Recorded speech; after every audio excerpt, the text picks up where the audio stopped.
соли 1988 шаҳри Душанбе додори иттифоқҳои Касаба.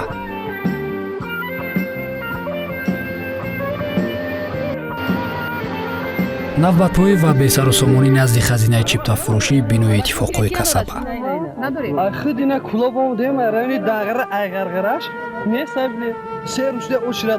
одамон аз гӯшаҳои гуногуни кишвар ба Душанбе омаданд. он замон як ном вирди забонҳо буд. агар Митхунд Шакраборд ё ба истилоҳ Ҷиме қалби ҳазорон ҳаводорони синамоиро тасхир карда буд, фазои фарҳангии Тоҷикистонро номҳои дигаре такон медод. масалан дар ҳаҷв номи ӯ болотар аз ҷимии синамо ё эстрада буд. пиру барно ҳама ҳаваси бо ӯ ҳамсӯҳбат шудан ё акс гирифтанро дошт. шӯҳрати зуду бесобиқае ба даст овард.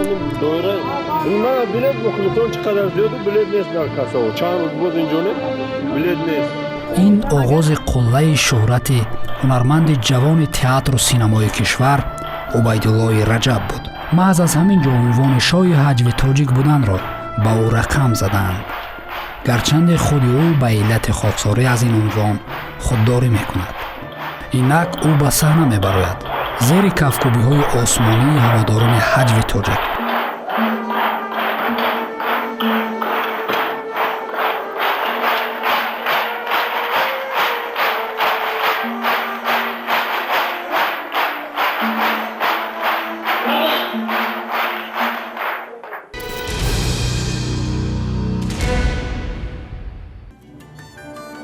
нимаи дуюми садаи 20 Тоҷикистони шӯравӣ ноҳияи Данғараи вилояти Кӯло ҳозира деҳаи давлатшоҳиёни ҷамоати Кангурти ноҳияи Тимурмалик. Устод Раҷабалӣ ки аз рӯҳониён ва таҳсилдидаҳои мадрасаҳои Бухорову Самарқанд буд, аз афроди бароманди ин минтақа шумурда мешуд. ин ҷо одамон ба таври маъмул оддӣ ва қашшохона чун дигар минтақаҳои кӯҳистони диёр ба сар мебурданд. қаҳрамони имрӯзаи мо ҳам дар ҳамин кӯчаҳо ба ҳамин шева бо харсаворӣ ва алафдаравиву ҳезумкашонӣ камол ёфтааст. чун падараш шахси бароманд буд, дар шаъни ӯ набуд ки фарзандонаш бехату савод монанд. ва ҳамин тавр Убайдуллоҳ писари хурдии устод Раҷабалӣ ҳам ба таълиму тадрис фаро гирифта шуд. аммо миёни кӯдакон ин бача бо хулқу атвори хоси худ фарқ мекард.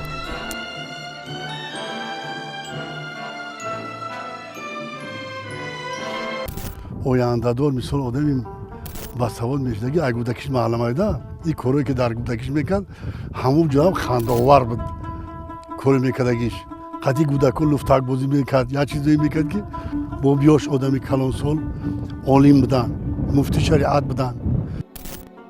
дар мавриди диёри Кангурт ки аслан номи он Кандгурд яъне шаҳри паҳлавонон будааст, гуфтан мумкин аст ки ҳамсони Убайдуллоҳ барои саҳнаҳои зиёди зиндагии ситораҳои бешумор эҳдо намудааст. барои тасдиқи ин гуфта зикри номи ҳоҷи Ҳусайни Кангуртӣ худ кофист. Убайдуллоҳ ҳанӯз аз овони кӯдакӣ рӯзгори хушро надидааст ки нахустин зарбаи ҳаёт ин дар синни 5-солагӣ аз модар ятим мондан буд. баъд бобом зан мегира, баъд моиндара на холаву на апаву дӯстдор гуфта муроҷиат мекардем. мисол очаниву дӯстдор мегуфт. хай моиндар чӣ хеле охе бо ҳам якҷоя аз кӯдакимон бо ҳам гаштем, бо ҳам ҳамин бозӣ мекардем, бо ҳам дар як мактаб хондем. аз синфи 1 то синфи 10 бо ҳам хондем. дар як парта шиштагӣ будем. байни қишлоқи мову байни мактаб 1 километр роҳ аст. мо ҳам мерафтем, бо ҳам мехондем, бо ҳам дар як парта мешидем, бо ҳам меомадем, бо шабо бо ҳам дарс тайёр мекардем. ӯ вақто маълимо шабона мегаштанд ки ҳамин талабаҳо дарс тайёр мекунанд ё не. омада моро месанҷиданд. мо дар мактаби синфи 7 бо баҳои аъло хондем. мо бо ҳам пахтачинӣ мерафтем. ӯ вақто мошин набуд, ароба қатӣ мерафтем. аробада сувормон мекарданд, мерафтем. ҳамин торода барф мезад, бо ҳам новак мекардем. бо ҳам хаста мерафтем. ҳамин дайро ҳамин ҷуғуро моҳӣ мегирифтем. он замон дар деҳа мактаб набуд. дарсҳоро дар як ҳавличае мегузарониданд ки ҳоло аз он асаре боқӣ намондааст. Аммо мактаби дуюме ки убайдулло дар он синфҳои 9 ва 10ро хондааст ана ҳаминҷост.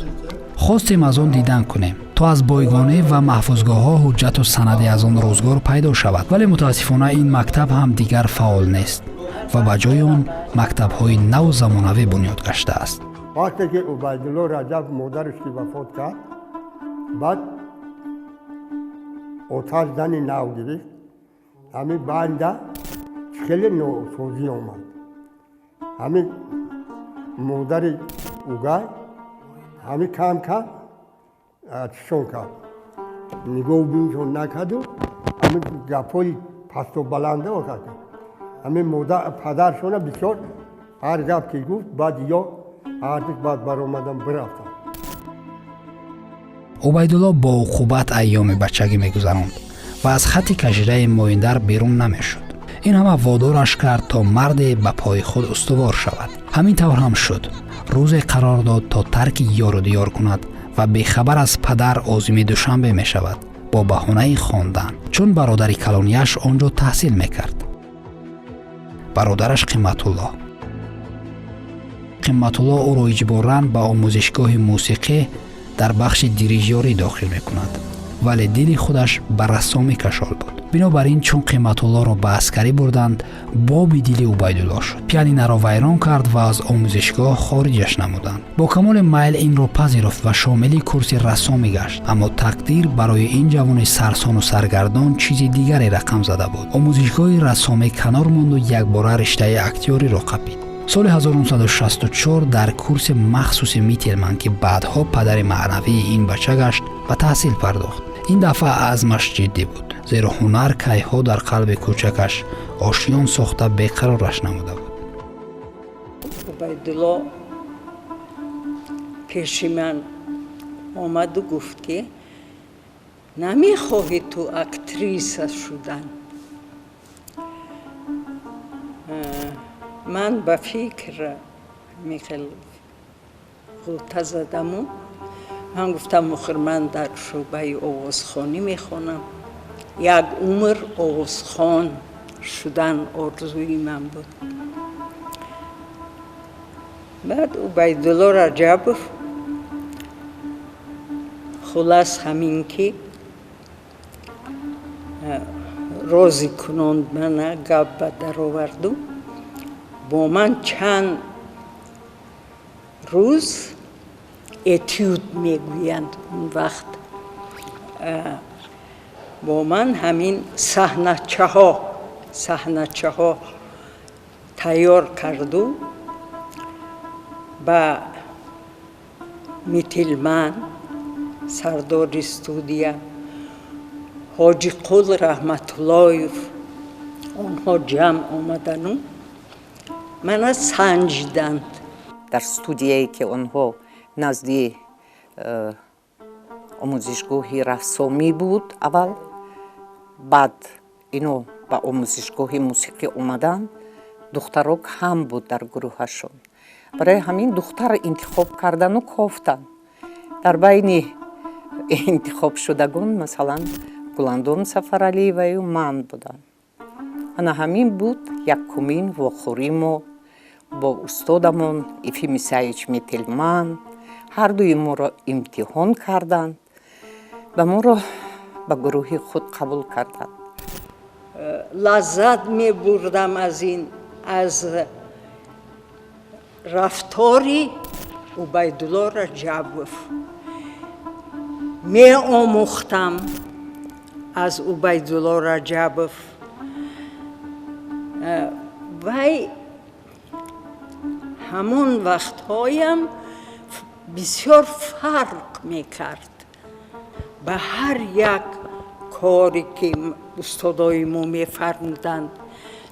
дарси муаллимо, рафтор, берун аз дарсҳо. вай бисёр шахси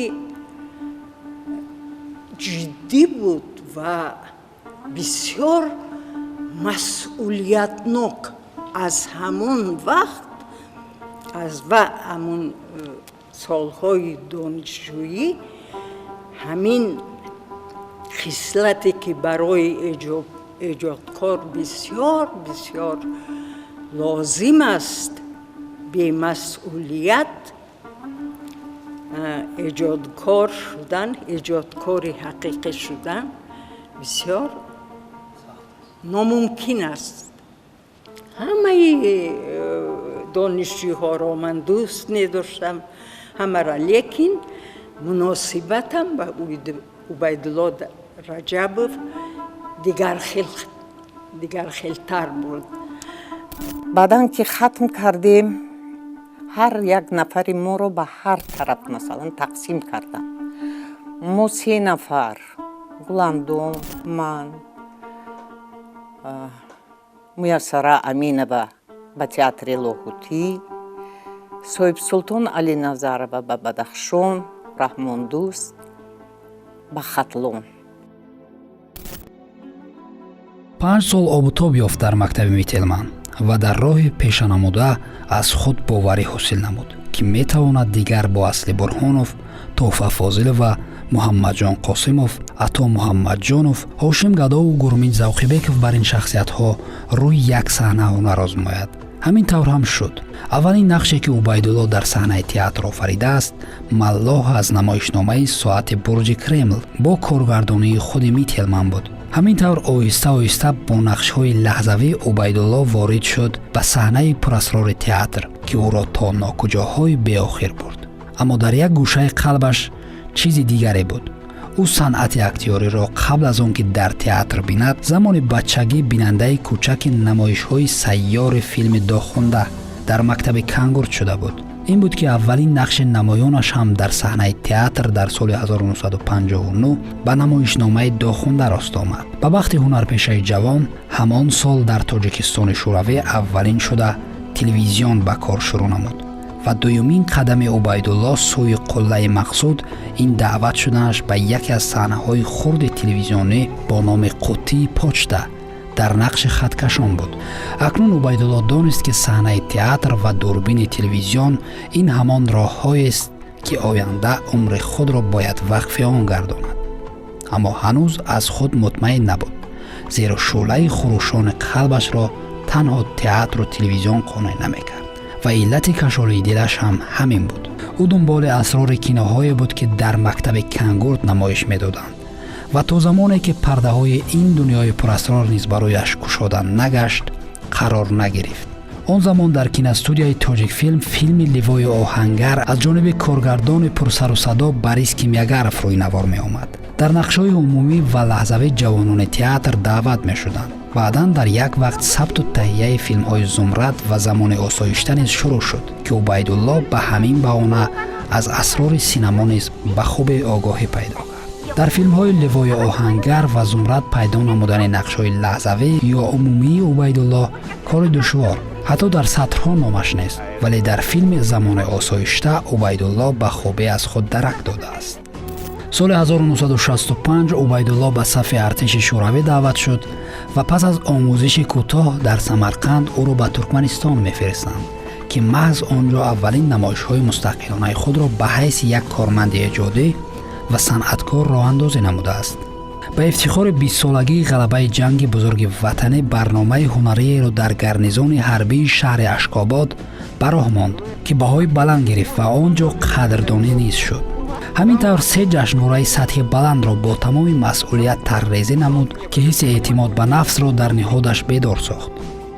хизмати модар ватанро сарбаландона адо намуд ва дигарбора ба театр баргашт. аммо мушкилиҳо ҳамона ӯро роҳат гузоштанӣ набуданд. дар нахуст ӯро ба кор қабул накарданд, то замоне ки Убайдулло ба комиссарияти ҳарбӣ шикоят бурд ва ин боис шуд то дубора ӯро ба театр барқарор созанд. Убайдуллои ҷавон дар театр ба ду гурӯҳ инсонҳо рӯбарӯ шуд. ҳунари фавқулода ва ширинсуханиву истеъдоди волои ин бача гурӯҳеро ба дӯстдорӣ моил намуд. Убайдулло Раҷабов дасти Миттелман ба тарбия ёфтагӣ, Миттелман, Раҳматуллоев, Аслим Бурҳонов дар театр ва як марде омад, як шахс, як ҷавон омад ки як тунукрӯ буд, яъне ки қоқ буд, ҷингаламӯ буд, майдакак. همه قدر زیبا بشه بود، همه قدر زیبا یک شخصی بود که همه باید دوست داشتند. بعد شیرین زبان است. میگن که بی پیر مرو که در بمانی هرچند اسکندری زمانی. و من پیرهای یافت که قاسمکه یافت، برهانوف یافت، رحمت الله یافت، همه قد یک نزدیک شد و از ویا بسیار چیزا گرفت. аммо дар он ҷамъ пайдо шуд афроде ки ҳисси рашку ҳасад ва камоварданҳошон боис гашт то дар сангари душманӣ бо убайдуллои ҷавон шинанд. соли 1968 бо пофишории калоншавандаҳои театр вазири фарҳанги давр меҳрубон назаров убайдуллои ҷавонро барои обод намудани саҳнаҳои театри тозабунёди шаҳри Кӯлоб ба ин гӯшаи музофотӣ таъинот медиҳад. аммо дар қибол ваъдааш намуд ки баробари анҷом ёфтани шартномаи дусолааш дубора метавонад ба театри лоҳутӣ баргардад ва ба ҳамин шарт ӯ розӣ гашт. аммо Кӯлоб рафтанаш кори тақдир буд, зеро дар марказ миёни ситораҳо ҷило ёфтани ӯ душвор буд ва музофот ки фазои холӣ дошт боис шуд убайдулло бо ҳамроҳии ҳамкасбони минбаъдааш раҳмондӯсти қурбониён ва муяссара аминова ба ҳадди тамом ҳунарнамоӣ кунанд ки овозаи ҳунарашон то душанбе рафта расид. вақте ки маҷлиси солонаи калхоз шуд, моро ҷамъ карданду ба ҳамон толори калон оварданд. баъд аз маҷлиси солона театри ҳамон вақтаи мусиқии драмавии шаҳри Кӯлоб ҳамон давра акаи убайдуллоҳ дар ин театр кор мекарданд ва мо ҳама дар толор нишаста мунтазири он будем ки театри Кӯлоб бо кадом ҳунармандо омада бошанд. баъд аз чанд суруде ки сароида шуд, эълон карданд ки ба саҳна убайдуллоҳ раҷабов ҳамроҳи раҳмондӯсти қурбониён онҳо як саҳнаи ҳаҷвӣ бозӣ карданд дар саҳна. бовар кунед, аз он сол 50 мумкин 50 сол 55 сол гузашта бошад, дар ёди ман бисёр дар майнаи сари ман нақш бастааст. ҳамон нақш як кампирро бозӣ мекарданд устод убайдуллоҳ раҷаб ва раҳмондӯсти қурбониён ҷиянашона бозӣ мекарданд. то ҳамин дараҷа аҳли нишасти толора ба даст гирифт убайдуллоҳи раҷаб ҳамроҳи раҳмондӯст. то ҳамин дараҷа ба даст гирифтанд ки ҳатто агар ба толор нигаҳ мекардӣ, мегуфтӣ ки ҳамин як тӯфоне омадааст. мардум ана ҳамин хел вай мешуданд, ана ҳамин хел тамошо доштанд ва нағз дар майнаи сари ман нақш бастааст. ҳамон солҳо убайдулло қасди таҳсил дар донишкадаи умумии иттифоқиро намуд ва озими Москав шуд, вале чун нияташ таҳсил дар риштаи коргардонӣ буд, квотаҳои холии бахши актёриро напазируфт ва дигарбора ба Кӯлоб баргашт. ин дафъа бо азми қавӣ ва нияти ҷиддитар то ба нерӯи тамом дар ин даргоҳ ба ҳунарнамоӣ пардохт. кори убайдулло дар театри Кӯлоб зиёд тӯлонӣ набуд. тибқи ваъдаи меҳрубон Назаров 2 сол пас дигарбора ба театри лоҳутӣ баргашт. аммо ба қиссаи бозгашташ баъдан бармегардем. инҷо каме аз ҷавониҳову ошиқиҳои убайдулло бо хосият номпаричеҳрае гуфта мегузарем ки баъдҳо ҳарду зебу ранг ва маънои зиндагии ҳамдигар гаштанд. бо ҳамдиҳае вақто ки убайдулло ба диҳа мерафт, давраи студентӣ буд. падарам онҷо дастовез медодан ин касба ки ба хосият бар. убайдулло бо ҳамроҳи акаи қиматло дар хобгоҳи ҳамон музикальни училиши зиндагӣ мекарданд. баъд рӯзои шанбе меомаданд хонаи мо, ҳамон дастовез қати меомаданд. модарам ба бафкарам гуфтанд ки ман бисёр мехоҳам ки бо духтари шумо дӯстии наздик шавам. баъд як бор модарам гуфт ки بچه‌م همین خیلی این صغیره است، یعنی مادر ندارد، هیچی هم نبیرد. من هم خیلی توی نیکو کردم میتیم، لیکن این کسی ارمیه بردن سال 67 ارمیه بردن. 3 سال در ترکمنستان خدمت کردن. اونجا تیز مکتوب می نوشتم، یک هفته و 3-4 مرتبه مکتوب می نوشتم. بعد تمام کردن حربی اومدن، بعد ما خانه دار شدیم سال 68 آخرش خانه دار شدیم. توی ما سال 69 16 ینور گذشت. ما زندگی سر کردیم در همون خانه که مادرم زندگی میکرد. ما 8 سال همونجا زندگی کردیم، صاحب 4 فرزند شدیم. چند ماه کار کردن که تئاتر کلوب رون کردن. اونجا یک سال زیاد کار کردن. من گفتم که یا کلوب انتخاب کنید یا اویله. خیلی بعد جواب دادن که از آمدن باز تئاتر لاتی رفتن کار کردن. بازی‌های صحنوی و بازی‌های پس صحنوی عده‌ای از هنرمندان تئاتر لاهوتی دیگر باره شروع شد و این جوان اکنون می‌دانست که دنیا سراپا مبارزه است. با آمدنش یک باره در 3 نمایشنامه نقش‌های نمایان گرفت. شب گرفتن ما عبیدالله رجبوف نقش دیوانه رو اجرا میکرد و از اون عبیدالله رجبوفی که در مسحکه بازی میکند تماما فرق زیاد داشت. اشک‌های عبیدالله میریخت و همه صحنه تماشابین همراهی و دردی او را حس کرده میتوانست. و همبازی عبیدالله رجبوف هنرپیشه حلقه اتحاد شوروی هاشم گدایف بود و ما همه وقت در صحنه های عمومی بند بودیم و می اومدیم میشتیم نگاه میکردیم هم بازی هاشم گدایف رو هم عبیدالله رجبوف رو. ببینید که کارگردان استاد همه ما حاجی خان رحمت الله 2 کس را در یک نقش هم باز مانده است، هاشم گدایف و عبیدالله رجبوف. و وقتی که عبیدالله رجبوف البته هاشم گدایف با اسلوب خود بازی میکردن و خیلی هم عالی بازی میکردن و عبیدالله رجبوف نقش رو بازی میکردن. درد داشت نقش عبیدالله رجبوف، دردی باطنی داشت که میتوانست به همبازای خود تاثیر کند. دردی وای. سال 1973 به مسکو سفری هنری داشتیم.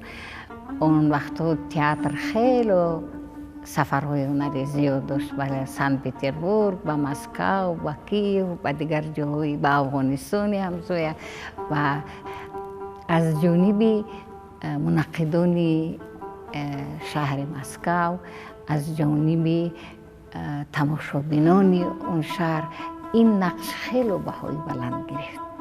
و ببینید که هنری اکتور رو، هنرپیشه رو، باطنش رو که میتوانست این روز فاجعه رو اجرا کند و روز دیگر مسحکه رو.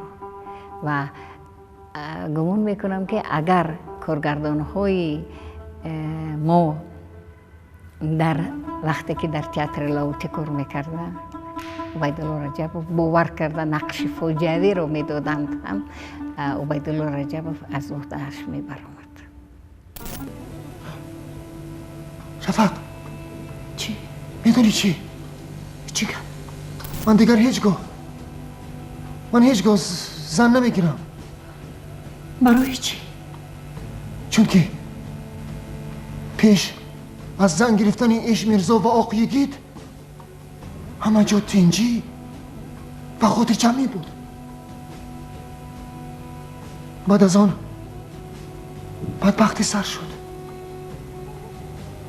تو در اینجا گریه میکنی، زبرجد در آنجا، چشمهای همه گریه آلود. مادر عروست هم رستی آبی چشم میریزد. فقط ایش میرزا بیغم از پگاهی با چوب سوار شده از تازی میکنه. بیگاهی باشد خور خواب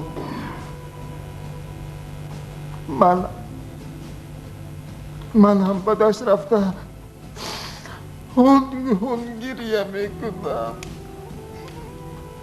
گریه نکن.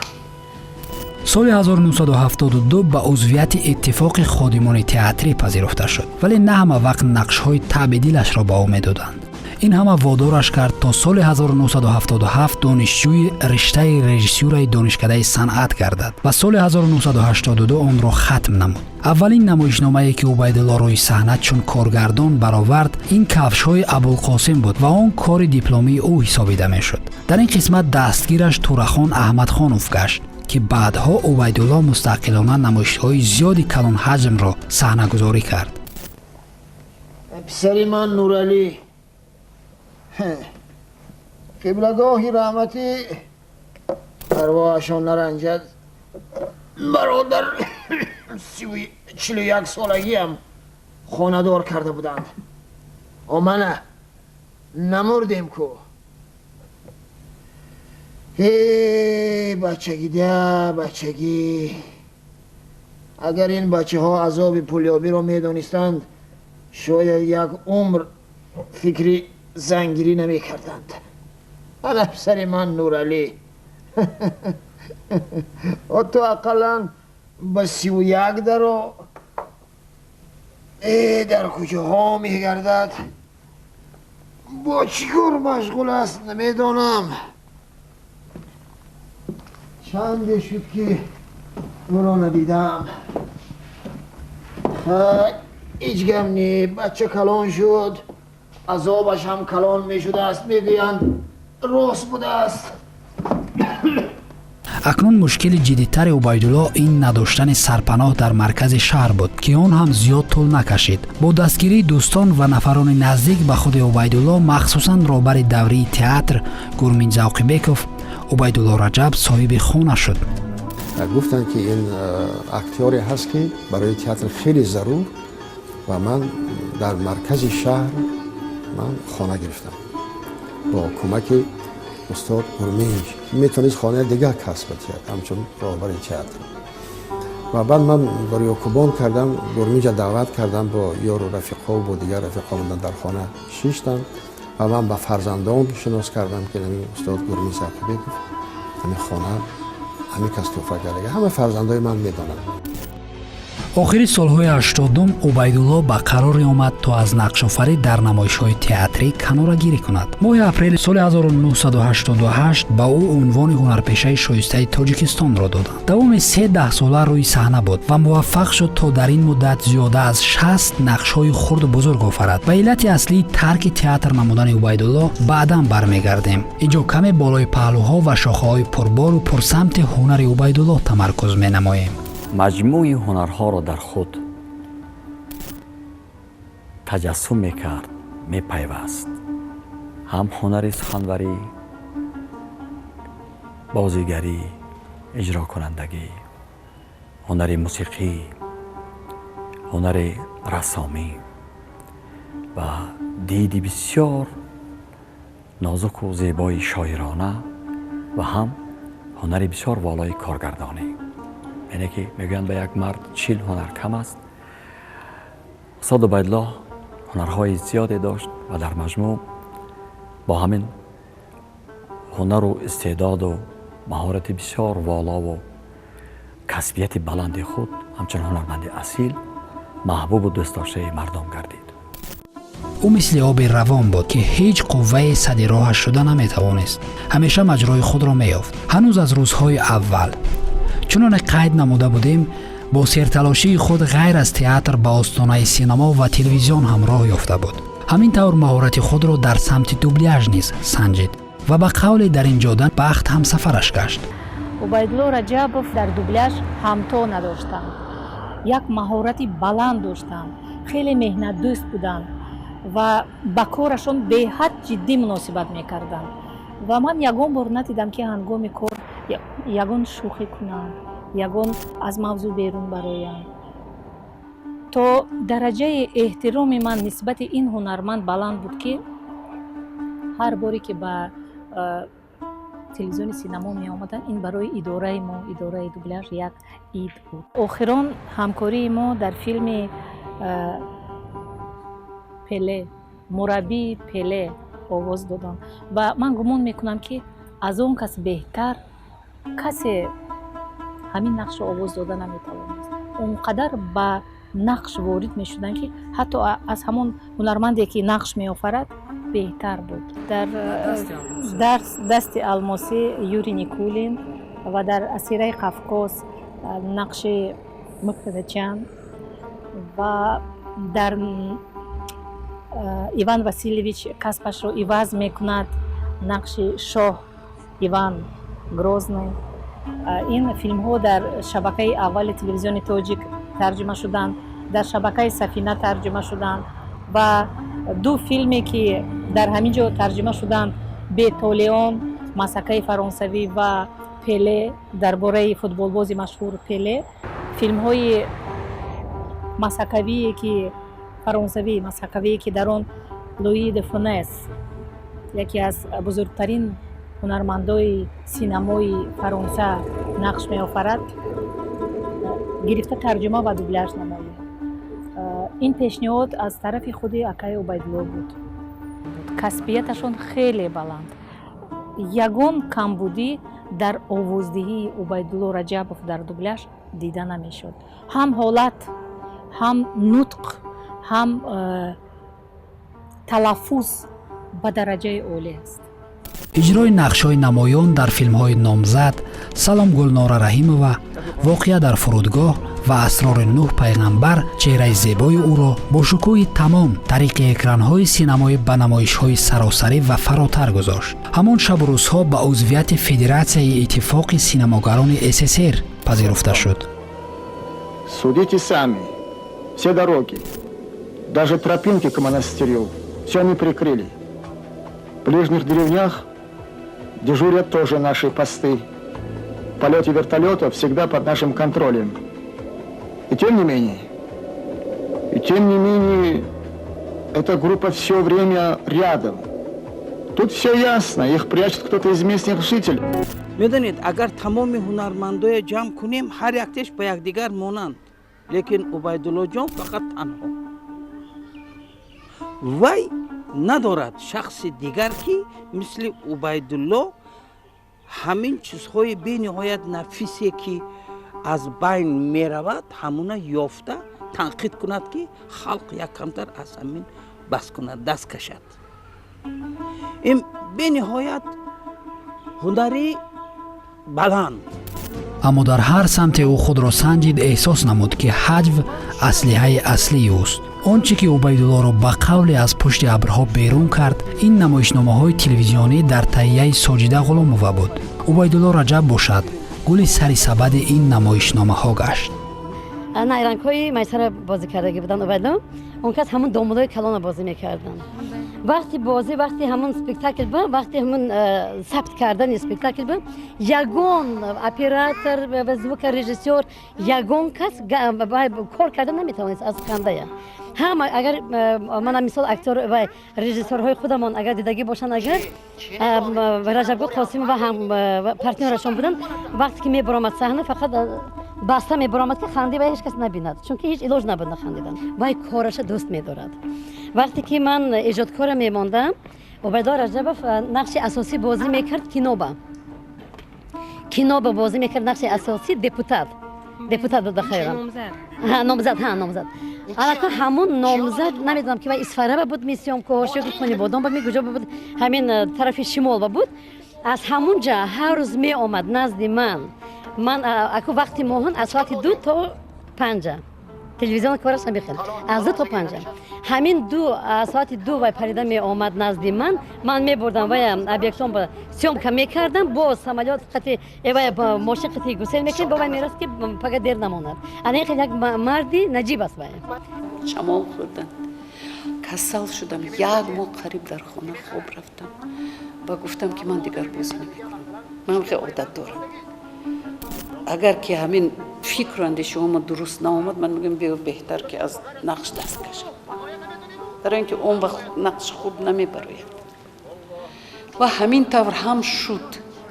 ҳамон қисми дуюм тамоман дар экран вақте ки плёнкая дидан ҳамаш брак баромад.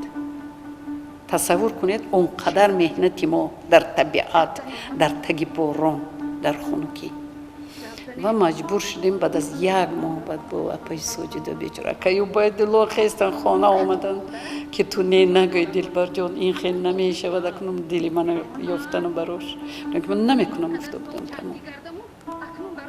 хестан омадан илтимос кардан ки намешад Дилбарҷон ҳамин хел гуфта хайр барои ҳурмати акаю Убайдулло албатта барои ҳурмати апаи соҷида акнун он вақт як одам мешавад дар вақти сари қаҳр масалан гуфтан бемор шудам сахт бемор шудам ва рафтем бо дуюм қисмаша дар даруни телевизион барои ҳамин ҳам қисми 1 ва қисми 2 фарқияти хеле калон дорад онҷо дар табиат инҷо дар даруни декоратсия дар даруни театр. инҷо бармегардем ба аввали қисса он чи дар оғоз аз сару садоҳои охири солҳои 80 ҳарф зада будем. УРБШДМ Убайдуллои Раҷаб ба шабнишинӣ даъват мекунад. ҳамон масъалаи ҳаҷв ва ҳам шоҳи нави ҳаҷви тоҷик. як шабнишинӣ ташкил кардан дар кор гуфтам.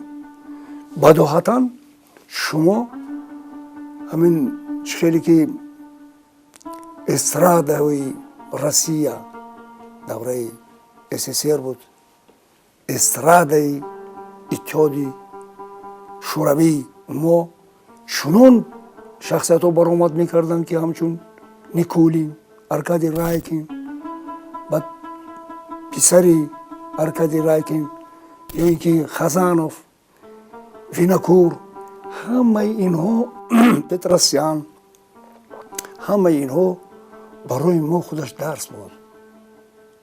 Убайдулло Раҷаб ба ягон каси онҳо монанд набуд. ба ягон каси онҳо тақлидам намекард. ӯ рабти худаш, роҳи худашро дошт. ва медонед Убайдулло вақте мегӯям ман бовар кунед қариб ки тамоми кори ман дар телевизион бо ҳамон гузашт. ҳамон шабнишине мо ташкил кардем бо номи УРБШДМ. то ҳатто номи ҳамон ба мо ҳамон дар саҳна УРБШДМ навиштему гуфтем ки кӣ таҳлил мекунад, кӣ мегӯяд ки ин чи аст.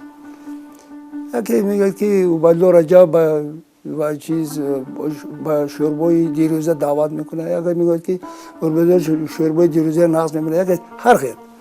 баъд аз ҳамонҷа хоҳиш мекунад ки ҳамин ҳалим сангин худаш медонад ки ҳамин чӣ хостааст дар ман гуфтам ки оддӣ аст. гуфтам Убайдулло Раҷаб ба шабнишинӣ даъват мекунад. тамом ҳама қадар гап. ва тамоми маҳораташа Убайдулло Раҷаб ба ҳамҷа хаш кард. мардум тамошобин ҳамин мегӯянд ки аншвак ба забони русӣ яъне ки одам хеле зиёд аз ҳад зиёд болоҳои ва ё ба гаштан болоҳои ҳамон чиз ба мегӯем мизҳоба ва қаторе ки одам намешинад рост меистанд ҳамин одам пур пешкаши тамошо кардем ва тамошобин дар ҳақиқат ҳамонҷа ба хандид, савол дод, гуфт аз хандаҳои рӯдаканак шудан. ман якумин маротиба худам ҳамин хел маъракая дидам.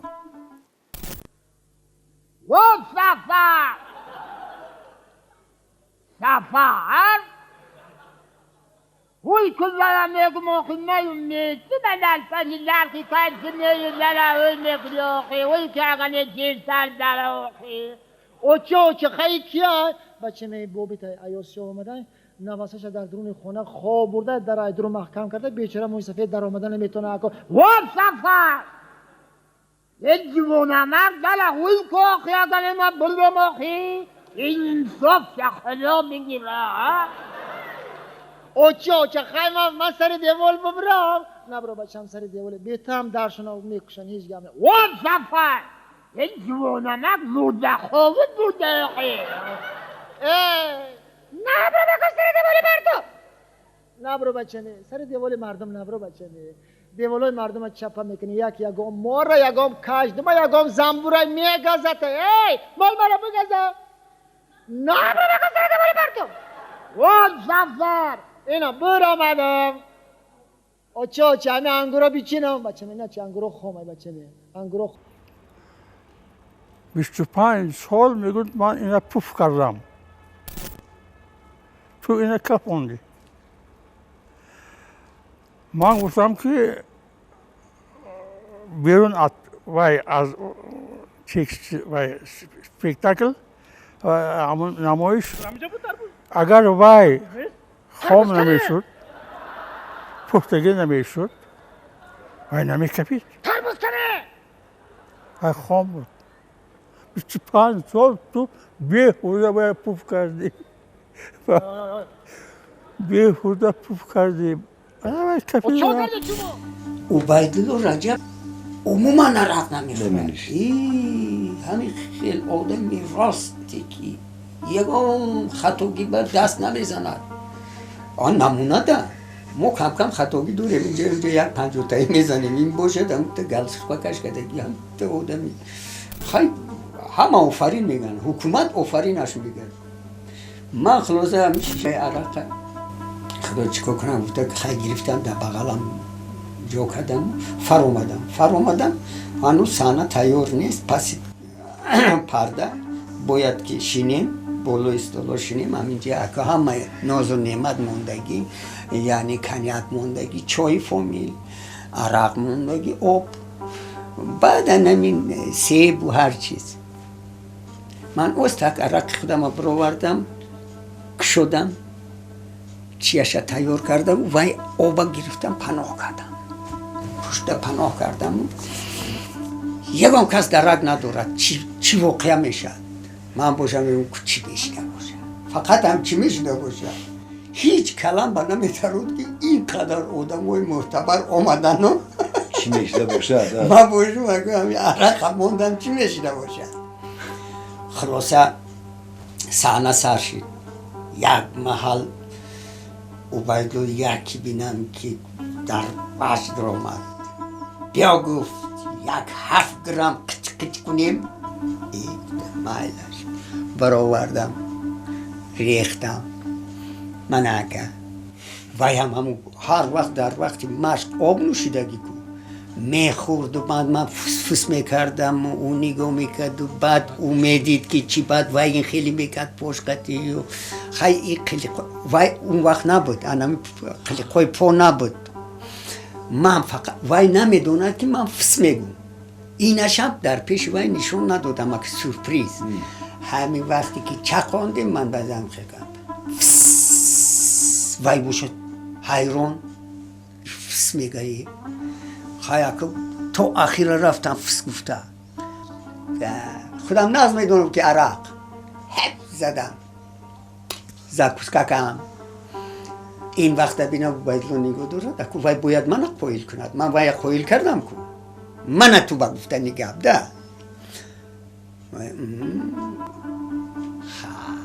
مو بغیر از اونی که تماشا بین خلاصه خودش میکند دیدی بو بین مو با دیدی دیگر است ده تو اکو این قلیقه از من پناه کرده بعد نشان دادی گفته هم تو میگیرد همین تا میزنم همین زدنده که عرق میبراده یک محل بینم چشمای سوبسیوی چی نداشت آنم خیلی شده یلد میکردن چشمای همین قدر بود کشتی منه اکو مردم نمیشنود کشتی منه من گفتم اویسته کم خیلی رو مردم خندیده استند من گفتم ای اول شکر تیاری تبین ویم چهر زد با امو جایش اومده است که بگوید که هفت قطی میزنه ترسش اگه این ممکن من فریب خورده باشم گفتم و بگه 7 گرم قطی میکنیم من گفتم مایلش پاری اگه اینجا گرم شده است دیگه از تماشابین و قدر نمیترسم دیگه این در دستم افتید است اگه وقتی سایدی من شده است میپرم بیا سالگرام میزنیم. نه من با اسکنیاگ ریست.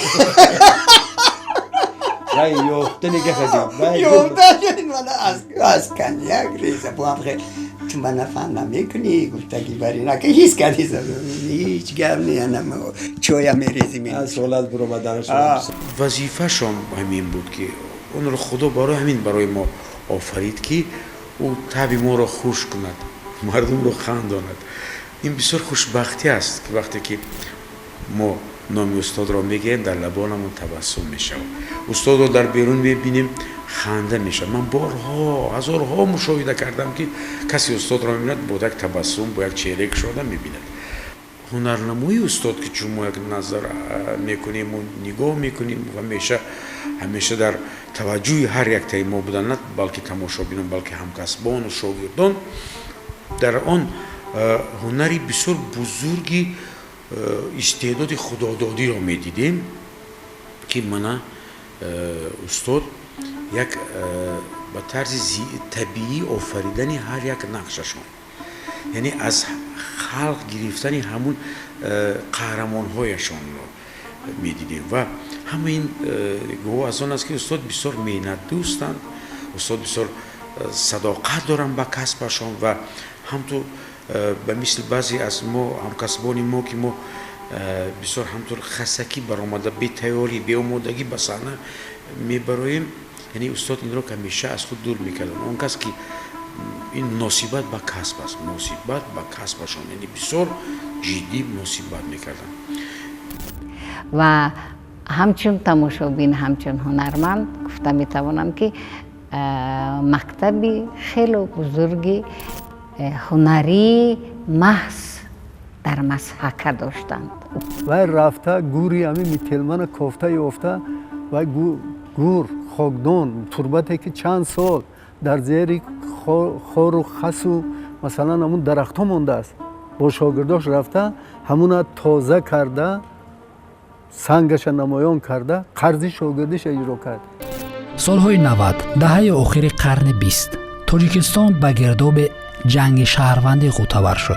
تمام ساحه‌های فعالیت جمعیتی از گردش باز ماند، مخصوصاً تئاتر و سینما صدمه دید.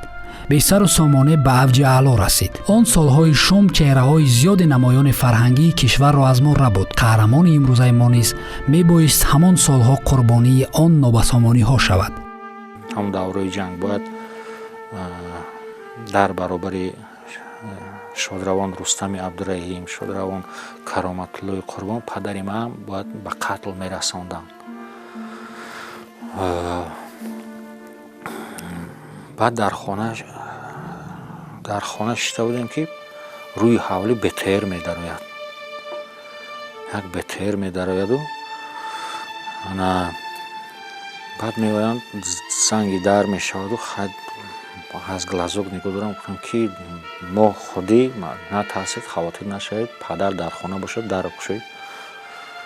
بعد رفتم گفتم دادا هم خیلی آدمای نظامی اومدن، گفت خیلی حوض میفهمید. بعد در کشید تینجی است، گفت اکا هم خیلی با ما هم خیلی گپ رسید که هم خیلی نیت دارن، برای ما باید شما برده یک جا بجا کنیم. میگه خیلی ما بجا میکنیم، خانواده ما فرزندو چه بجا میکنیم؟ گفت اگر خواهید همینجا یکم اخره نمانید. گفت خرشو میمانیم و لیکن شما باید حاضر همراه ما روید. خیلی گفت کجا میریم؟ گفت یا MVD یا که امنیت. خیلی خلاص میگه رفتیم همونجا درو واردم پادوال دا بوم کردم، خب جا بچه‌شتگی خیلی همه دیدن که صحت سلامت هم هزار با شکر و یک پیاله چای و این و دادن و گفتن شما باید خودتون رو احتیاط کنید، از خانه نبرید. ما در تگ خانه چند نفر نظامی میمونیم، شاید اگر تمام زنده در قید حیات باشند با آنها تشکر زیاد. ولی عبیدالله همان شب و روزها یک تازه کاری کرد که تاکنون از یادها نمی رود. با صحنه‌گذاری برنامه انسامبل دولتی فولکلوری و اتنوگرافی شهر کولاب بخشیده به روز فلک به حیث کارگردان، مؤلف و رسام. این نمایشنامه از جانب حاضرین بهای بلند گرفت و حتی نمایندگان از خارج را نیز که آنجا حضور داشتند به حیرت آورد. Уже то, как простроена на сцене чисто цветовая гамма, вот это слабо отзывающееся золото пространство, в котором живые теплые краски выглядят яркими, выглядят певичными и в то же время держат свою постоянную структуру, уже это на самом деле. اکنون عبیدالله رژیسور به صحنه‌گذاری نمایش‌های عاموی را شروع نمود که کار آخرینش عالی برآمد و چون به دیگر کس این را باور کردن امکان نداشت، سال 1994 به صحنه‌گذاری و برگزار نمودن جشن نوروز را با او سپردند. همینطور سال 1996 جشن 5 سالگی استقلالیت دولتی جمهوری تاجیکستان را هم به ذمه گرفت که آن را نیز سربلندانه به انجام رساند. خدمت‌های نمایانش را در آن روزگار دشوار به اینابت گرفته سال 1994 با او عنوان هنرپیشه مردمی تاجیکستان و سال 1998 جایزه دولتی جمهوری تاجیکستان به نام ابو عبدالله رودکی را سزاوارش دانستند. همچنین سال 1999 برای قدردانی در چاره‌بینی باشکوهی به افتخار 1100 سالگی دولت سامانیان فروغ آل سامان که عبیدالله رجب راهبر بدیعی و به صحنه‌گذاری آن بود، با مکافات اردن ستاره پرزیدنت جمهوری تاجیکستان و اردن دوستی مشرف گشت. اما آن شب و روزها کار اصلی عبیدالله دیگر چیز بود. او اکنون تئاتر مستقل خود را داشت، آینه.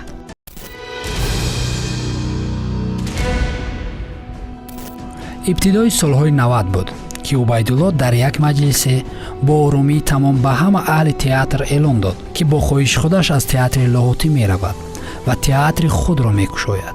آن هم نه تئاتر معمولی، تئاتری که نظیرش در آسیای مرکزی نیست و همین طور هم شد. از سال 1990 تا 91 ما همراه استاد عبیدالله رجب برای کشوده شوی تئاتر حجت تور کردیم، جو گفتیم، مور کردیم. یعنی که خود امی چیز تئاتر آماده ساختیم و سال 1991 4 سپتامبر قرار حکومت شهر دوشنبه برآمد که برای تأسیس تئاتر آینه بینید که اصلا شما بینید که در جمهوری بنیاد کرده ما از تئاتر آینه این هرگز جرأت نمی‌کرد. این در آسیا میانه اصلا شو انا به خاطر انمی جرأت شما بود که من نزدتون اومد.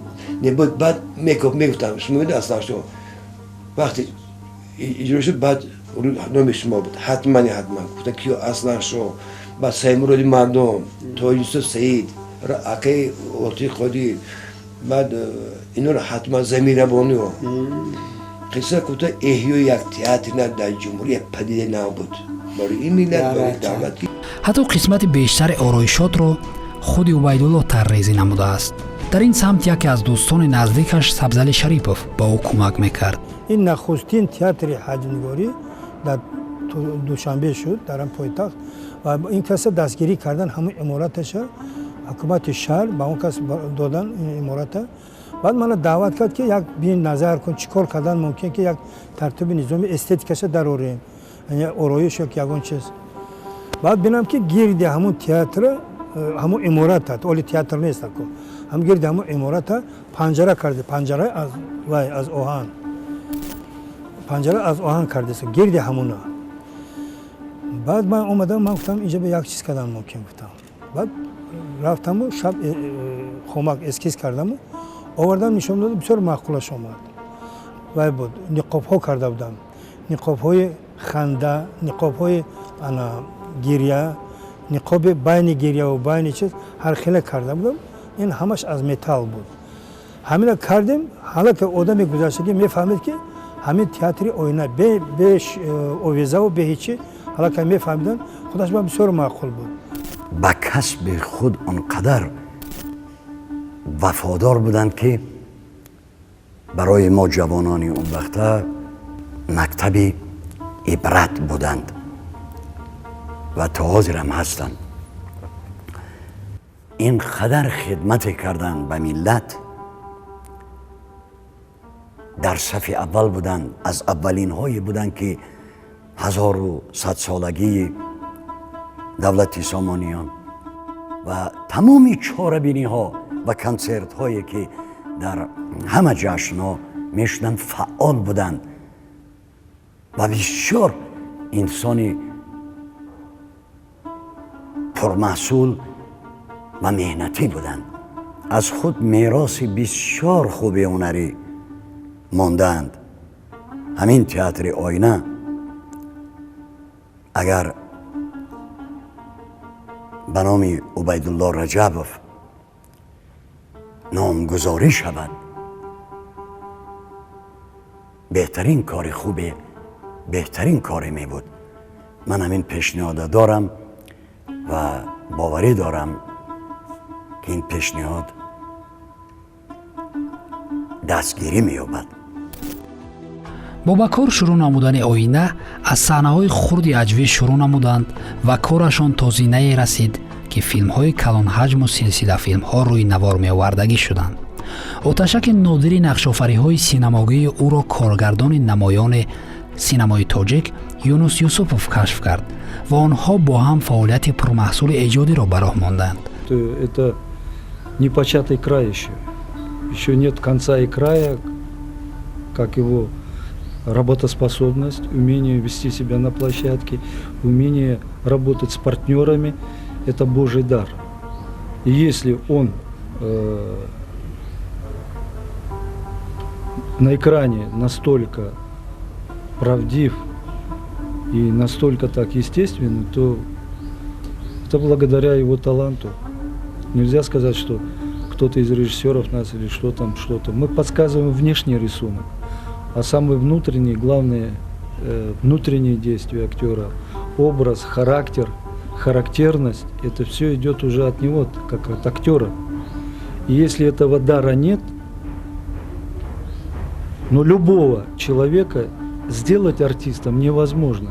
Хотя в каждом человеке есть свой артистизм, есть свой талант, есть свое видение. Но у Байдулло Раджабова есть свой взгляд на образ. Вы не думайте, что зритель смеется, он в это время переживает. Он, будем говорить, я есть в образе, но этот образ он создает отсюда, рвя свое сердце, свою душу. Поэтому на сегодняшний день сказать, что у Байдулло Раджабова все легко дается, это неправда, потому что это я сам знаю, и на площадке мы это видим каждый день. Это идет через труд, поиск и еще раз труд. студияи оина 8 мавсим саҳнаҳои ҳаҷвӣ ки ҳар кадом аз 5 қисми иборат буданд таҳия кард. дар телевизион бошад, барномаҳои ҳаҷвӣ, калтак ва дукончаи сайёрро роҳандозӣ намуд.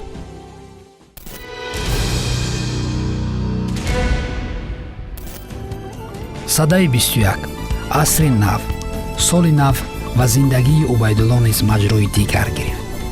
акнун ӯ вориди ҷараёни тозае шуд ки ба қавли аксари дӯстону рафиқонаш аз ӯ дур шуданд ва ё ҳам баръакс. яке аз дӯстони наздики убайдулло, сайф раҳимзоди афардӣ, вопасин қурбонии нобасомониҳои кишвар ки масъулияти роҳбарии кумитаи телевизион ва радиои назди ҳукумати ҷумҳурии тоҷикистонро ба зимма дошт, ноҷавонмардона кушта шуд. ягона номзаде ки метавонист ҷои холии ӯро пур кунад, ин убайдулло раҷаб буд ҳамон шабу рӯзҳо. ва шурӯъ аз аввали солҳои 2000 ӯ вориди сиёсат шуд. ин дар ҳоле буд ки роҳбарии театри оинаро низ ҳамзамон ба зимма дошт. дар ин миён як муддат вакили маҷлиси вакилони халқи шаҳри душанбе низ будааст. аммо дар асри нав убайдулло комилан бо образи нав ба бинанда муаррифӣ гашт. гуфтан мумкин аст ки қуллаи баландтарини эҷодии убайдулло, чӣ ки дар самти синамо, бал дар тамоми паҳлӯҳои эҷодиаш ин нақши бобои ғафор шуд. зиндагии баъдии убайдулло бо ҳамин ном сипарӣ гашт. баъд аз дур ҳамин хеле нигоҳ карда истод. ман наздик омадам, гуфтам ассалому алайкум убайдулло. салом. баъд гуфтам саври нисо бахшиш, ҳами туям дар кӯчаҳо мепурсан, бисёр ягон савол метиҳанд, мепурсан. ман гуфтам ҳа. он кас гуфтанд ки ҳамин сар аз хона баромадан замон як мард гуфтанд ки бобои ғафур охи ҳамин санам куҷода нест. بعد میگه منم شوخی کردم که در خانه خوراک پخته شیشته هم خیلی شوخی ها. تا حال در کوچه و در خیابان ها که بینن صدا فریاد میکنن، صدا میتن، رسم میگیرن و میخوان هم گپ شون، هم صحبت شون. سنم اگر راضی باشی بزرگ گوسفندانت با که من در اومدن گیرم. برای چی؟ خودت نقص میدونی. من هیچ چیزی رو نمیدونم.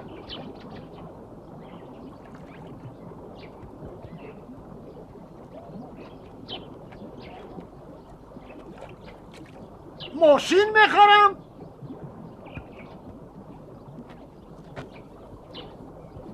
و چی؟ سابق شوهرت بیندو از رشک و حسد مراد. نه بابای غفور. بابا نگو سنم، حالا من جوانم. او با عمر شما ارچه نمونده است تو.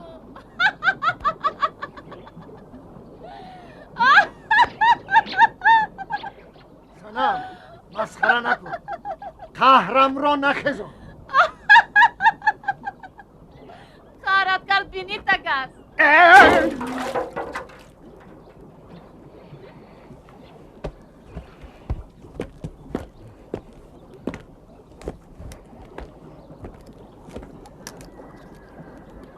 سنم تو مرا نمیدونی.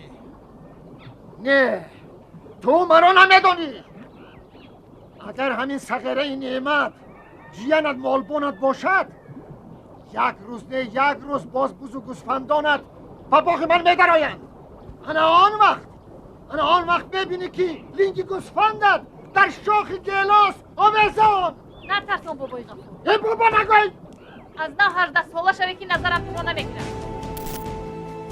5 قسم آواره‌گردان، 16 قسم سراب بهشت، مجسمه عشق. اینها فیلم هایی بودند که عبیدالله در آغاز سالهای 2000 روی نوار آورد.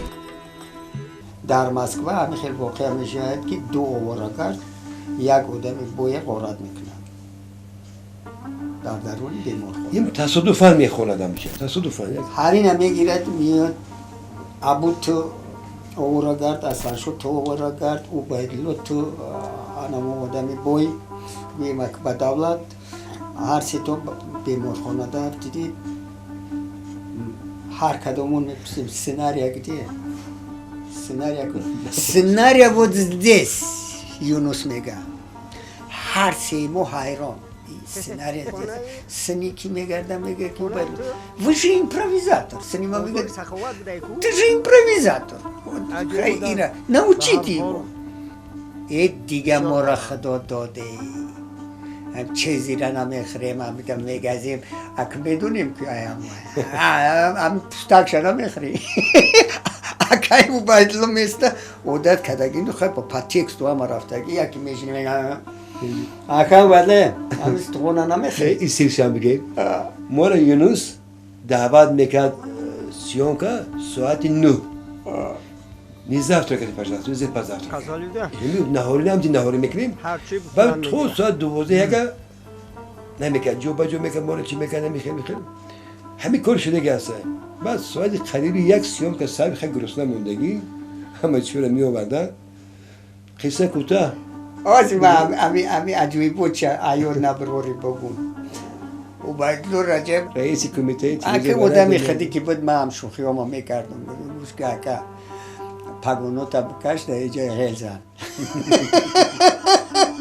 همین خیلی بودم. خیلی پگونو را کشید لیبوسوی چیه پوشیدم. خودش غریبه گرفته همونجا شده است. یک مرغ همون دوره داد. نرخی وزیره این همین بیم یک گوسفند ها. یک مرغ. 2 مرغ آوردن. این بویگری بود. 2 مرغ. طبقه آوردگی موندگی صد سرخچه همی خرک.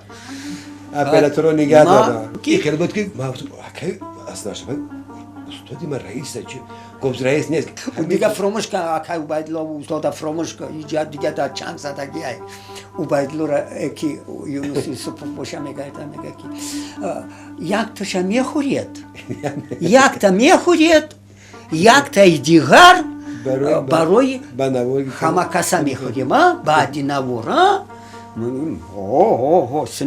سنی میگردم میگو دیدیشون ایو در برای نقش ما تو فکر نمیکنه ایو را میزنه نمیره گفتم تا ستاپ گفتن شا باید یک چپ زنه. بعداً راه سینمایی او با فیلم‌های فرشته، چرخ، چوجچه ها، بازی تقدیر و فرشته امید ادامه یافت که فیلم بازی تقدیر از طرف مؤسسه دولتی تلویزیون سینما با کارگردانی محمد ربیع اسماعیل تهیه گشت. یک چیز را باید قید نمود که عبیدالله در فیلم چرخ نقش پدر خود را اجرا نموده است. و پس این فیلمی که عبیدالله در آن نقش بازید، این فیلم فرشته امید استحصال مؤسسه دولتی خطلون سینما بود، اما در دنیای سینما عبیدالله رجب برای همیشگی چون بابای غفار باقی ماند. اینو کنه اینا نشانه با ماشین زدن بردی طرف خیلی ما که روی دون 20 روز طی 13 ساله آخر عبیدالله رجب از کلیدی‌ترین افراد فرهنگی کشور شد که یگان چاره‌بینی سطح بلند مانند جشنواره‌های استقلالیت، وحدت و نوروز و مانند اینها به اشتراکش نمی‌گذشت. اگر از ابتدا با ترتیب شماریم، دوام 60 سال فعالیت هنری خود عبیدالله رجب زیاده از 80 نمایش‌های خرد و بزرگ عمومی و تئاتری را به صحنه‌گذاری نموده است که صنعت و فرهنگ تاجیکانه با شرافت او جلو و تابش‌های تازه به تازه یافت. شاخه دیگر زندگی عبیدالله به تلویزیون بخشیده شده بود و فهرست نقش‌های خرد و بزرگش در صحنه‌های گوناگون ژانر نمایش‌های تلویزیون به مرز 70 می‌رسد. حتی سالهای آخر حیات عبیدالله رجب لایحه مشترکی را در تلویزیون سینما راه‌اندازی نمودند که خیلی هواداران زیاد پیدا کرد. بانوی هنرپیشه خلقی جمهوری تاجیکستان میران ایسایی و اشتراک دارند. خوش آمدید میران بانو. السلام علیکم رفیق مرده. گپ عزیز سر کنید داخل. باور کن من نمیدونستم قسم به وجدانم آدم نباشم. اندک طاقت کردن در کار. در طرف راست من هنرپیشه خلقی جمهوری تاجیکستان رجب گل قاسیمووا. زوجه دوست داشته شما. بله همین خیلی. زن دوست انسان است. دوستان و رفیقان و همپیشگان که این راه پرپیچ و تاب را کتف به کتف همراه عبیدالله سپری نمودند، صحیفه های رنگین خاطره ها را ورق گردان می کنند. اینقدر شوخ بود که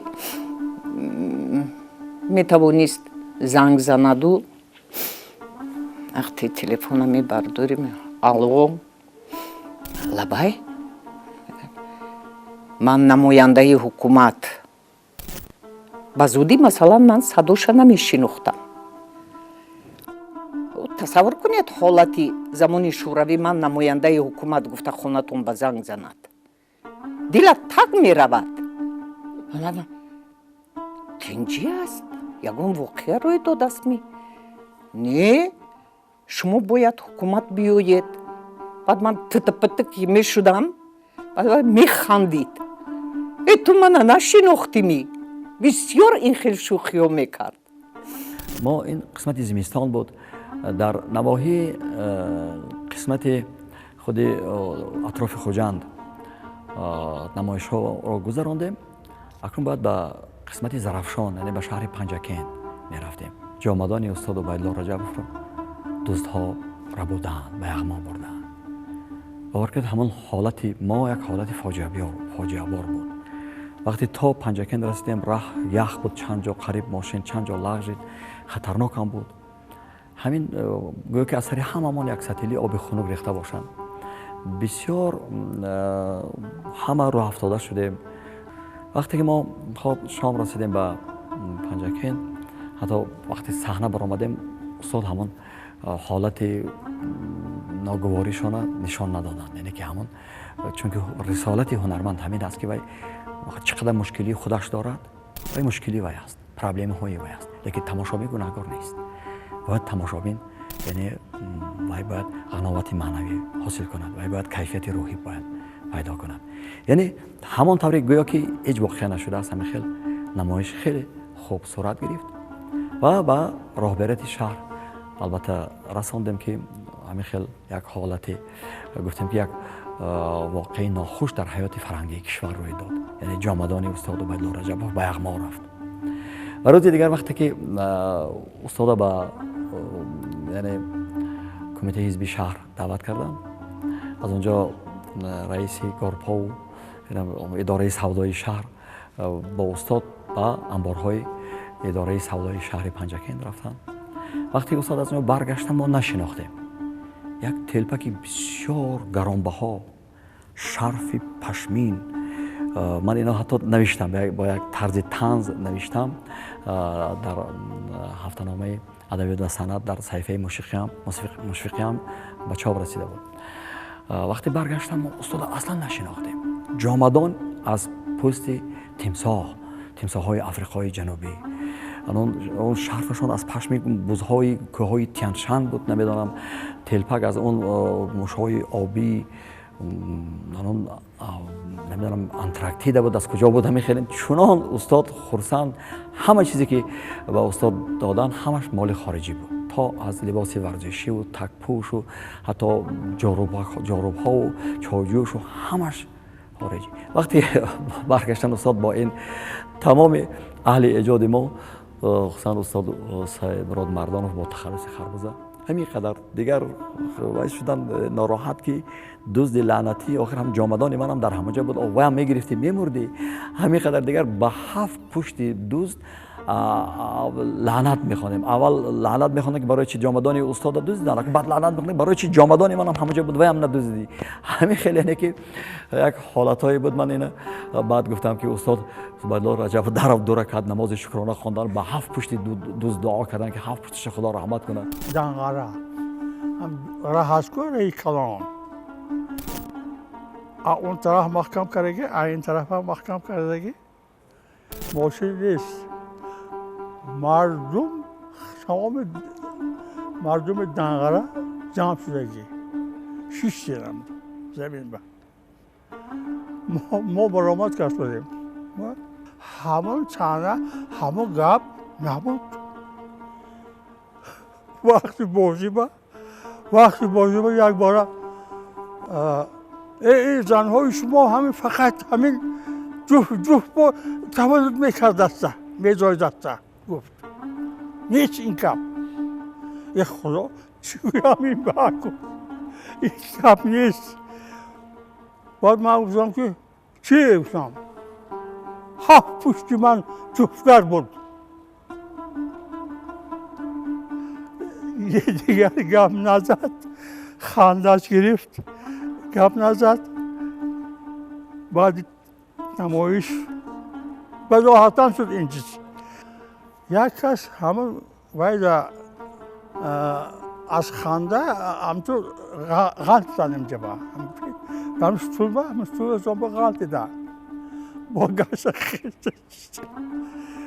شد تو بکرم فرموشتم کجای این خنده واسه این خنده میخنده.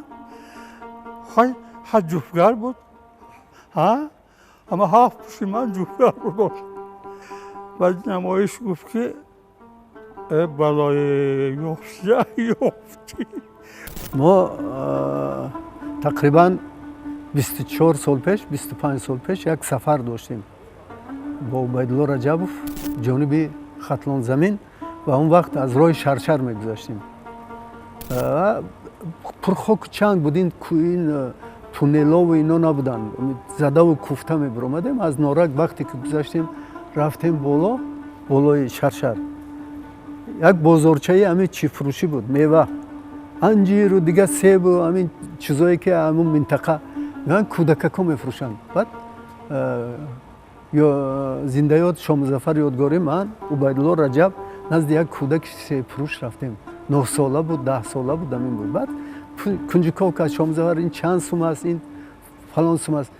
بعد همون شاه مظفر یادگاری گفت که پرسید، گفت که خواهی همینه یک بار به پول تی نمیشه آخی، همینه به پول تی که همین آدم ها راه رفتن دهناشو پری خاک چنگ حلقاشون تازه کنن گفت که به پول نمیتم نه که با انایی اکای عبیدالله به پول میتم اکای عبیدالله چند سیوه میگیری بگیر ای شیر مادر ده حلال تو چند ده بگیری انامیم بعد وای شام زفر ای گو هوای دهانی بسیار نکن اگه چی باید دم به پول میداده مادنه برای که گفت هر روز ما انتظار میشم که کی در تلویزیون برآمد کند که من تماشا کنم ای اکا عبیدالله او بگو همون جایی که گاو سرد میکنه کو انا امورا بتناخی ما دایم میگم امورا یه بار بنیم انا امورا امینا بتیان ما چند روز نخندم خرسان میگردم بگیر اکا عبیدالله همین سیوار همش هم بگیری ای شیر مادر ده حلال این لحظه بود که در پیش چشم ما در شاهده دیگران در عقبه شرشر یک کودک گفت شاید دو کودک که امروز 40 ساله است امروز مثلا مردی برکمال است صاحب خانه و کودک است لیکن مهر و محبت پاک کودکانش در آنجا همچون یک بیننده همچون یک دوستدار صنعت تئاتری بود کرد زبان میورد در لبانش تبسم پیدا میشد نه که در لبان من هیچ وقت تبسم پیدا نمیشد من عبیدالله چهرهش همچون مجسمه ندیدم همچون یک لخت ندیدم من نظر کنم وقتی که صحبت میکرد وقتی گپ میزد سلام علیک کردم و بعد از نزدیک شدم بعد در همونجا من حس کردم که پرچه من روی وی دیده شدم یعنی میجزنیش چشمش و چیزی سوی چشمش چقدر حرکت میکند قوشش چقدر حرکت میکند بینی اوریامونندش بسیار معقول شد با من در همین 65 سالگی بود یا 70 سالگی بود حضور در یادم نیست در خانه کینوی و اتفاق کینماتوگرافیستو قید کردن بعد من دست خودم یک برگ سبز برام گفتن یک چند بار من نبروسکا کدگی بودم خوماکو کدگی بودم و از روی همون خوماکو من یک تا پورتریت کردم با بوری رنگا کرده بود بعد برده تقدیم کردم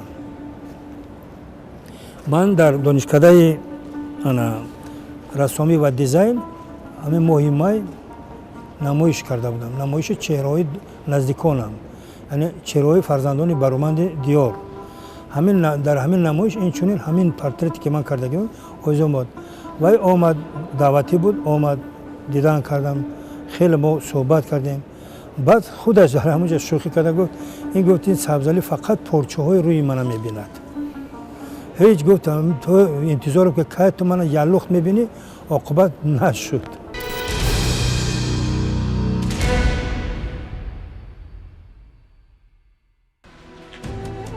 وقتی به خانه استاد مرور نمودیم نشان و مدال و گراموتا و افتخارنامه‌های بی‌حساب ترتیب و نظام لباس‌های از نقش‌های فیلم‌هایش اتاق کاری و انجام‌های به یک شکل خاص جابجا شده را دیدیم که این گواهی از انسان درست و با نظام بودن عبیدالله رجب می‌دهد.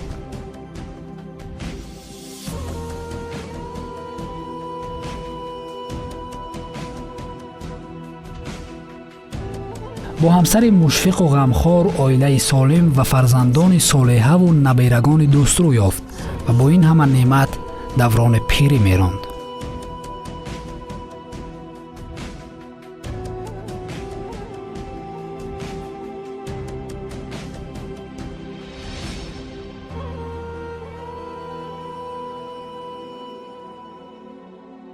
ماه می سال روان قرار بود در شهر ترسونزاده بخشیده به 110 سالگی میرزا ترسونزاده چورابینی برگزار شود و عبیدالله رجب آنجا دعوتی بود. اصلا وقتهای آخر کم تا کم جای یا چورابینی میرفت. برای نظارت شاگردان یک تئاتر میرفت و ماه یک مرتبه تلویزیون سینما برای ثبت برنامه‌ای که آنجا مجری بود. کار اصلیش باشد در خانه بالای کتاب تازه تالیفش جریان داشت که بازگوی تمام پهلوهای حیات و فعالیت 80 ساله خود استاد بود. می‌خواست که بعد خود یک کتابی رو برای مخلصان و برای مردم تاجیک بعد خود کتاب ماند و همون داوده همون کتاب کتب بود. خیلی کتاب چی میگن پروبنی یک نمونه چاپ شد و خیلی دیدیم و ҳамонро шабу рӯз мешиту таҳлил мекарду ислоҳ мекарду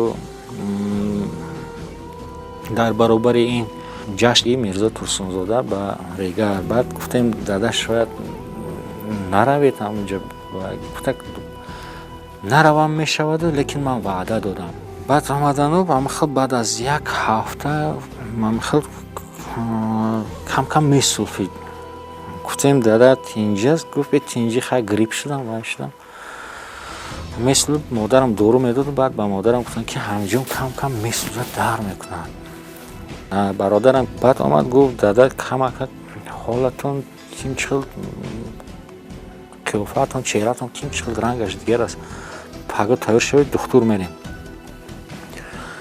хай рафтан духтуру баъд дигар дар ҳамин 3 рӯз касал шудам яъне ки баъд духтура пурсидам ки ҳамин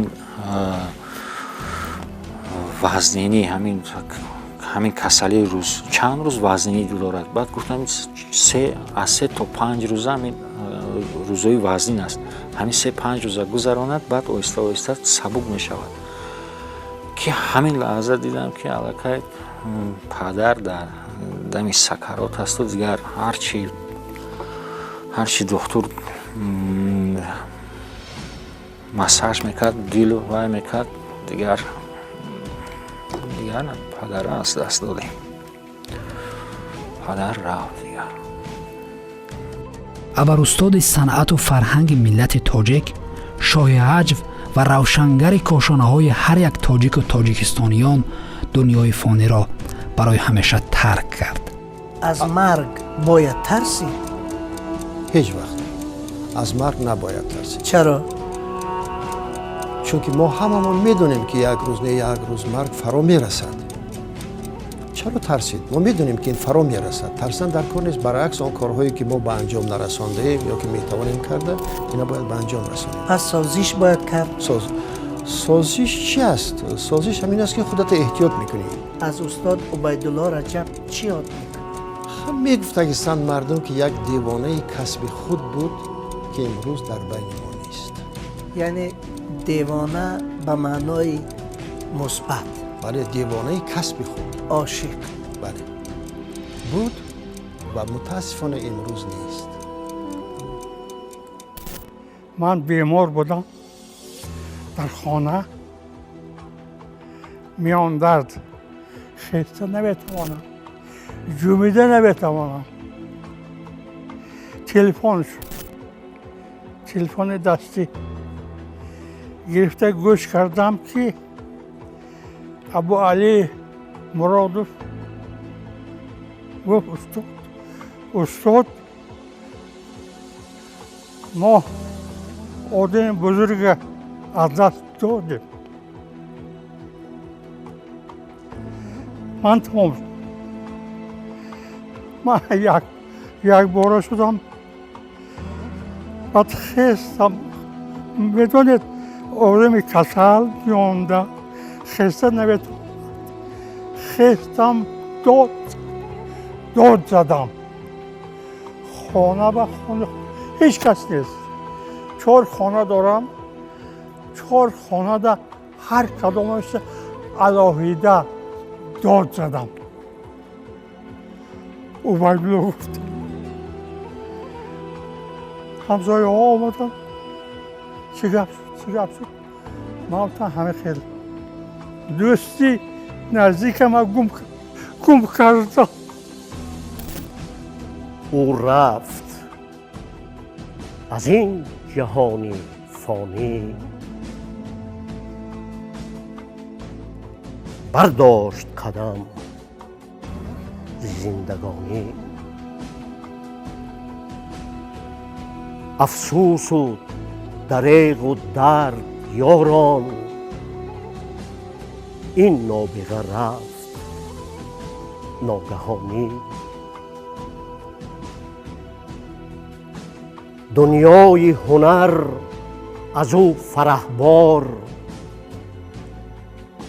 عمرست نموده درفشانی لیک آیین این جهان همین است. لب تشنه بمیری ای فلانی، آنقدر حلیم و بزلگو بود، آنقدر حلیم و بزلگو بود، هم بود رفیقی خوب و جانی. امروز که نیست در بر ما، رفت است بر راه جاویدانی. از گفته من خلاصه کن، جانی همه باش تا توانی. از اول مصرع ها برادر، با مهر تو نام او بخوانی.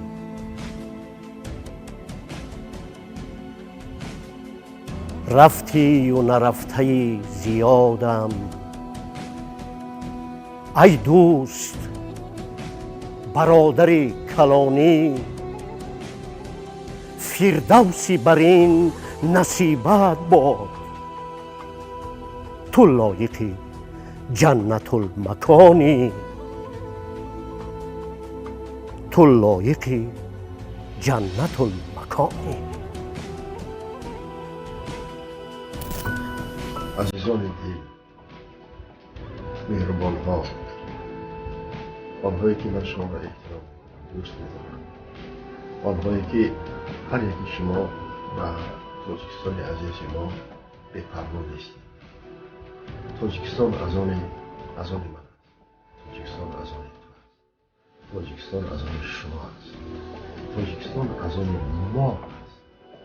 تاجیکستان را باید دوست داشت با تمام جدیت و محبت تام. تاجیکستان وطن ما است. من میخوام که تاجیکستان ما بسیار زیبا آباد باشد، مردمش راضی باشد. این وطن بهشت روی عالم است. آنهایی که این گپی من نمیگن، این کار میکنن، یک بار گردن کنن، چون دولتی بزرگترین دولتی خودشون خلاصه میکنن که تاجیکستان چی است و کی است. چی یعنی که طبیعت زیبا دارد. کی از آن که در اینجا مردم بسیار هنرمند و بزرگ و پرجسارت و پرمهر زندگی. تاجیکستان را ما و شما تاجیکستان کرده. نسبت یکدیگر پروا نباشید، یکدیگر را دوست دارید، احترام کنید. چون من شما را دوست می‌دارم. محبت من، صمیمیت من، کاری من، فعالیت من و شما بخشیده شده است. من کوشش کردم تمام عمر که با شما خدمت کنم، با شما یک روح و یک هوای تازه مصفا با هنرم، با دیدم، با ذوقم بیارم. گمان میکنم که تو اندازه من موفق شدم. خدا نگهدار. سلامت باشید.